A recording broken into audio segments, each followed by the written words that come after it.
są zdania kategorycznie, że to już pora działać, był czas wymyśleć. Mówię ci bardziej, lepiej ogarnij, ja to chwila, którą umysł i ciało nakarmisz. Wiem, że samemu ci walczyć trudno, to jak płynąć po Bałtyku żurawą łódką. Ej, ty wierz mi, wszyscy popełniamy błędy, ilu nas tyle zdań w każdej kwestii. Ja to pokolenie, co się wkurwia powolutku, po naszym przywódcom dalej brakuje mózgu. Proszę was, przestańcie już męczyć ucho, bo mamy alergię na pierdolenie głupot.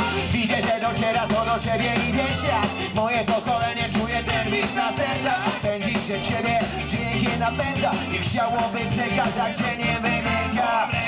Halo, tu jestem, panie, ja to głos pokolenia, co ma przejebane konkretnie. Halo, tu jestem, witam, zostanie do mnie ten tekst i muzyka połam wreszcie. Halo, tu jestem, panie, ja to głos pokolenia, co ma przejebane konkretnie. Halo, tu jestem, witam, zostanie po mnie ten tekst i muzyka. Hej!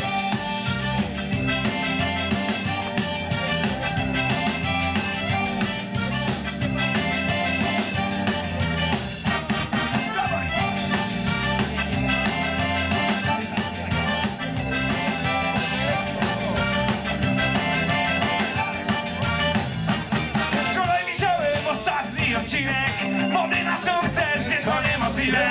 Taki jest jednak widzę nadal, że telewizja zjada ludziom mózgi i tyle. Co mamy? Pójdziemy i będziemy konkretni. Jak będzie potrzeba, wyciągniemy zabręczki. Młodzi ludzie to łapa. Szakal, wierz mi, która faja wpada, posprzątasz ten śmietnik. Pójdziemy dalej, zaszyjemy energii. Wpadamy na salę, mamy instrumenty i bawimy się muzyką.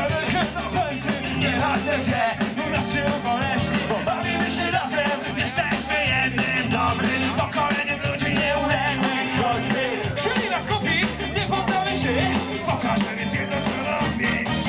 Bo mam resztę, halo, tu jestem, panie, ja to głos pokolenia, co mam przejebane konkretnie. Halo, tu jestem, witam, zostanie po mnie ten tekst i muzyka, bo mam resztę.